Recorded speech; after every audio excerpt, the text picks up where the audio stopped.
Okay, so let's start. So our third indicator is BTKS2. तो last हमने check किया है BTKS1 को, 1B को, and this is BTKS2. BTKS2 में क्या है? ये इंडिकेटर है सामने. इसमें बुल स्ट्रेटेजी, बेयर स्ट्रेटेजी है, क्योंकि हम लोग मार्केट में बुलिश हैं और हमें सिर्फ आगे बढ़ना है, ऊपर जाना है, मार्केट को, प्राइस को ऊपर लेकर जाना है. तो हम बुलिश रहते हैं मार्केट में, तो हम बुल स्ट्रेटेजी लगा कर रखेंगे. So this is number 1. अगर आप इसको बियर स्ट्रेटेजी लगा दोगे तो फिर ये डाउन ट्रेंड आपको दिखाएंगे. सिर्फ जो डाउन टारगेट्स होंगे वो दिखाएगा. ठीक है, सेम जगह पर डाउन टारगेट और सेम जगह पर अप टारगेट. ठीक है, सो ये हमने लगा के रखा है. यहाँ पर दो लाइन दिखाई दे रही है, black line and blue line. तो इसमें पॉइंट क्या है इसका? इसमें सिंपल सा काम है, टारगेट दिख रहे हैं आपको. बेसिकली ये इंडिकेटर फेमस है बॉटम पिक करने के लिए. तो जब भी कोई मार्केट में फॉल आता है और वहां पर जब जैसे वो रेड जोन था ना, वो रेड जोन का सपोर्ट बनता है, तो एक्चुअली बाइंग कब आ रही है, किस हफ्ते में बाइंग आ रही है? मैं इसको अगर चलो मंथली में ले जाता हूँ अभी, या वीकली में ले जाता हूँ. चलो, किस किस वीक में बाइंग आ रही है? एक्चुअली बाइंग कहाँ करनी है, कौन से? अब जैसे ये यहाँ पर इसने इंडिकेटर ने टारगेट स्टार्ट की है, इसके बाद में कंसोलिडेशन हो रहा है. ये टाइम वेस्ट ही तो है. 2 महीने 3 महीने का टाइम वेस्ट ही तो करा दिया. प्राइस में कुछ मूवमेंट ही नहीं आया. तो हमें क्या है कि अननेसेसरीली गलत समय पर किसी स्टॉक के अंदर एंट्री करके नहीं बैठना है. हमें टाइम वेस्ट नहीं करना. स्विंग ट्रेडर क्या है? स्विंग ट्रेडर के लिए टाइम इज मनी. हमें तो जल्दी से जल्दी ऐसे स्टॉक के अंदर एंट्री करनी है, सही समय पर एंट्री करनी है, कि जब एंट्री करें वही समय हो उसके ऊपर जाने का. बाई करो, 20 25 30% प्रॉफिट बनाया, बाहर निकल जाओ. तो ये अननेसेसरी का किसी स्टॉक में फंस गए, टाइम वेस्ट हो रहा है, वो टाइम वेस्ट नहीं करना. क्योंकि इतने टाइम में आप किसी सही स्टॉक के अंदर एंट्री कर जाते हैं तो आपको वहां पर 20 30% का रिटर्न आ जाता है इस टाइम फ्रेम. कितना टाइम फ्रेम, कितने दिन हो गए? ये अंदाजा हो गया हमारा 17 वीक्स, 119 डेज, 120 दिन. 3 4 महीने से बैठे हुए हैं, प्राइस वही मूव कर रहा है. तो ये बेसिकली स्टॉक, ये जो आपका इंडिकेटर है VTKS2, ये आपको हेल्प कर देता है एक तो सही समय पर एंट्री करने का, कि राइट टाइम क्या है, बॉटम पिक स्टॉक के अंदर हो रहा है नहीं हो रहा है, कि बॉटम बन रहा है नहीं बन रहा है, वो चेक करा देता है. अदरवाइज इसके साथ में हमें टारगेट्स मिल जाते हैं, टारगेट 1 2 3 4 इस तरीके से मिल जाते हैं. तो बेसिकली इसकी एंट्री कब है? जब ये ब्लैक लाइन इस ब्लू लाइन को क्रॉस करके ऊपर आ जाएगी तो उसकी एंट्री होगी.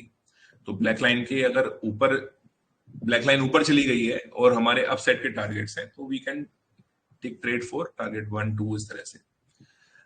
ब्लैक लाइन ब्लू लाइन के नीचे आ गई है तो डाउन ट्रेंड है, मार्केट फॉल करेगी. जैसे मैं एक बार दिखा दूं पीछे. अच्छा, मैंने सेल का ओपन कर दिया है रिलायंस की जगह. चलो इसको सेल को ही ओपन करके रखते हैं.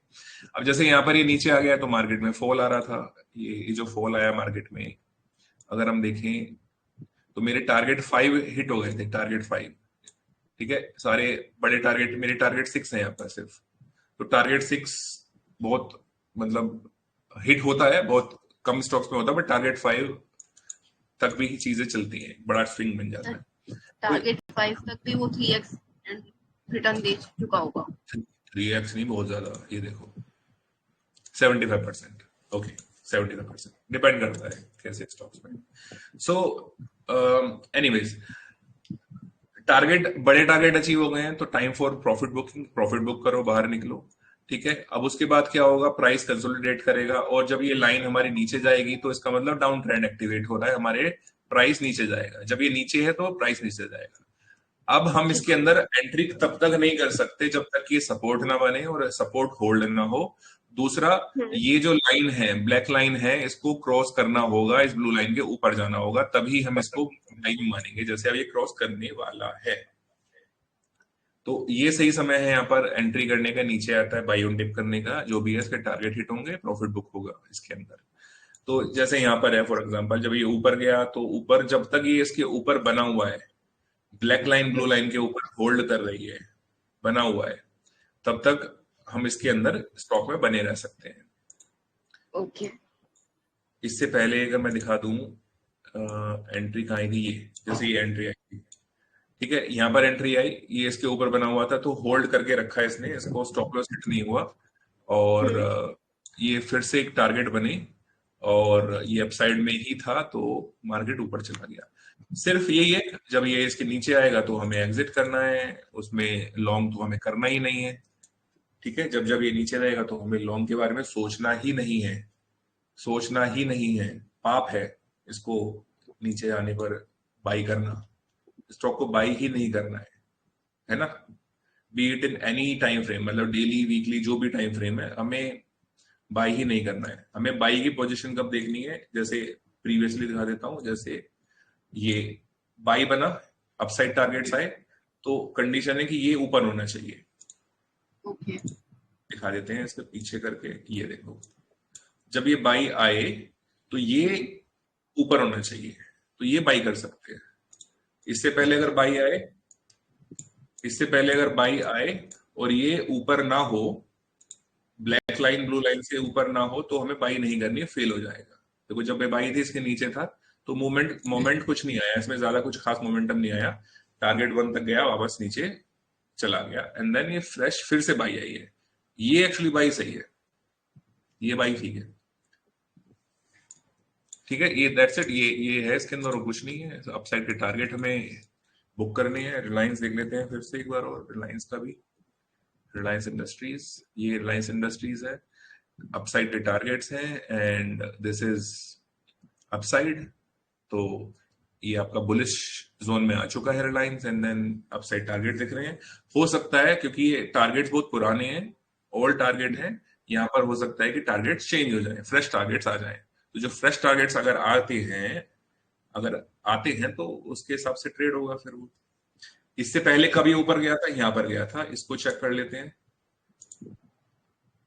इससे पहले यहाँ पर गया था ऊपर, इसका ये टारगेट 2 हिट हुआ, और टारगेट 2 के बाद में ये इसने चेंज किया इसको।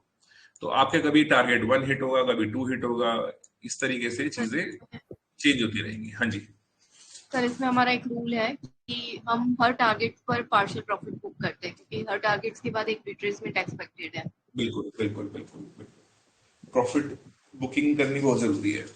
बट इसके लिए हमने कल एक स्ट्रेटेजी डिस्कस करी थी लाइव मार्केट में सबके साथ, हाँ सर। वो टारगेट 1 वाली, वो आई यस। थिंक स्ट्रेटेजी बहुत अच्छी है। मैं तो उसी पे काम कर रहा हूँ। जैसे यहाँ से ये भी अगर हम देखते हैं तो 14% आ रहा है फिलहाल, कम है, 14% कम है। तो ऐसे स्टॉक्स देखें जिसमें टारगेट 1 ही हमारा 30-40% के आसपास हो, हमें वो स्टॉक सिलेक्ट करनी है। ये यहाँ से यहाँ 22% है ऐसे। एट प्रेजेंट हमने जीआरएससी में इसी बेस पर ट्रेड किया हुआ है। GRSC, हाँ।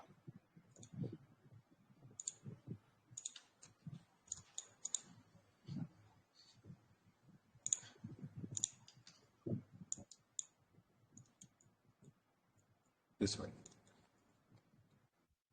ठीक है, ये आपकी दिखा देते हैं, आपने बोला है तो ये आ गया।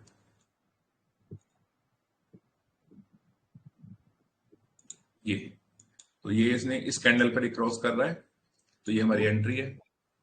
तो यहाँ से अगर यहाँ तक भी देखें तो 27% बनता है सिर्फ टारगेट 1, ठीक है, और यहाँ तक जाता है तो 66% बनता है। ये हिट हो गया, तो 70% तक का रिटर्न हमारा लगभग इसमें आ गया। तो वो भी 2 वीक में ही आ गया। 2 वीक्स में आ गया, और हम प्रॉफिट बुक कर चुके हैं इसमें। मैं तो कर चुका, आपने किया था क्या? Yes sir. बस ठीक है, अपना सर प्रॉफिट रूल आ इज, गया। सर प्लीज रूल, हर लेवल पे प्रॉफिट बुक करना जरूरी है। बस rule is rule, rule is rule, उसको नहीं छोड़ना। जैसे इससे पहले ये मार्केट, इसके यहाँ पर टारगेट हिट होंगे, देखो अभी मार्केट, ये बड़ा एक ट्रेंड आया, ये फॉल आया, ठीक है, तो अब ये फॉल जो आया तो एक यहाँ पर क्या ये बड़ा टारगेट हिट हुआ था, चेक कर लेते हैं, देखो बड़ा टारगेट हिट हो गया। मतलब अब क्या बच्चे की जान लोगे क्या, मतलब क्या करोगे? अब लोगों को लगता है कि बस पकड़े जाओ उसको, चले जाओ, चले, ऐसे नहीं होता। तो ये एक बड़ा टारगेट मिल गया, ठीक है यार, एक आपने अच्छा खासा डिसेंट प्रॉफिट अर्न कर लिया है, बाहर निकलो उसमें से। अब उसको रिट्रेसमेंट के लिए जाने दो, इसको फॉल करने दो। ये देखो ये फॉल आ गया, सब प्रॉफिट निकल गया। अब इन्वेस्टर का क्या गेम है, इन्वेस्टर कहता है कि मैं तो पकड़ के रखूंगा 10 साल तक। स्विंग ट्रेडर क्या करता है, यहाँ पर गया, यहाँ बुक किया, नीचे आने दो, यहाँ पर फिर एंट्री कर ली। ये स्विंग ट्रेडर का कलाकारी है। है ना। स्विंग स्विंग ट्रेडर का जो मैजिक है वो ये है। इन्वेस्टर का क्या है, यहां से यहां पर 1 लाख रुपए का प्रॉफिट किया, यहां तक प्रॉफिट 20,000 रह गया, फिर दोबारा 1 लाख हो गया। इन्वेस्टर के साथ ये है। स्विंग ट्रेडर क्या करता है, यहां से यहां तक 1 लाख प्रॉफिट बुक किया, यहां से यहां तक फिर वापस 1 लाख प्रॉफिट बुक किया, ये स्विंग ट्रेडर है। ये डिफरेंस है। तो हमने जो स्ट्रेटेजी बना रखी है वो, अब जैसे यहाँ पर है फॉर एग्जांपल, ये एंट्री आई, ये बाहर निकला, बाई कर लिया, प्रॉफिट बुक कर लिया टारगेट पर। इससे पहले देख लेते हैं, ये एंट्री आई, यहाँ पर ये जस्ट टच करके बाहर निकला, तो हमने बाई कर लिया, प्रॉफिट बुक कर लिया टारगेट्स पर। इससे पहले देख लेते हैं, इससे पहले क्या हुआ है, एंट्री यहाँ पर आई, तो ये एंट्री आई थी, तो उससे पहले ऑलरेडी ये यहाँ पर कहीं बाहर था, यहाँ क्रॉस डाउन दिया इस जगह इस जगह पर, तो ये नीचे आया था। तो जैसे ये क्रॉस अप दिया तो ये यहाँ पर बाई मिला, और ये एक बड़ा मोमेंटम फिर से आ गया इसमें। देख लो यहाँ, देखो ये क्रॉस दिया, यहाँ पर ये मोमेंटम आना शुरू हुआ, यहाँ से फिर से ये यहाँ से started from here, one more time. Sir जिसको ब्रेकआउट कैच करने ना नीचे के लेवल पे, बॉटम पिक पे ब्रेकआउट कैच करने में ये बहुत हेल्प करता है, क्योंकि जब भी ये क्रॉसओवर देता है उसके बाद मोस्टली ये नोटिस किया गया है कि ब्रेकआउट्स आते हैं, और हमारा जो इंडिकेटर है वो हमें बॉटम पिक देता है, तो बॉटम से वो पूरा ट्रेंड राइट किया कर सकता है। बिल्कुल, ये रेड जोन पे एंट्री देता है एक्चुअली, ऐसे रेड जोन पे एंट्री देता है। अच्छा, इसमें एक चीज हो रहा है, इसमें गेम क्या है, आपको याद हमने बताया है सबको कि ये एक्चुअली मल्टी बैगर स्ट्रेटेजी है ये। इस पर हमने मल्टी बैगर कैसे रिटर्न मिलता है, 200%, 500%, 1000% इवन, है ना, एक्सपीरियंस किया हुआ है। 1500% रिटर्न। मतलब इन्वेस्टर के लिए तो ये एक वरदान है ये वाला इंडिकेटर, तो जिसको जो इन्वेस्टर है, मतलब किस स्टॉक के अंदर मल्टी बैगर रिटर्न एक्सपेक्टेड है, किस स्टॉक के अंदर एंट्री करनी है, किसके अंदर नहीं करनी, जो इन्वेस्टर है मल्टी बैगर की बात कर रहा है, and we are talking about 500-600%, 1000% का रिटर्न, ऐसे स्टॉक्स के रिटर्न की बात कर रहे हैं, उनके लिए ये इंडिकेटर है। ब्रेकआउट के साथ साथ ये मल्टी बैगर भी देता है, और उसकी स्ट्रेटेजी वी ऑलरेडी डिस्कस्ड।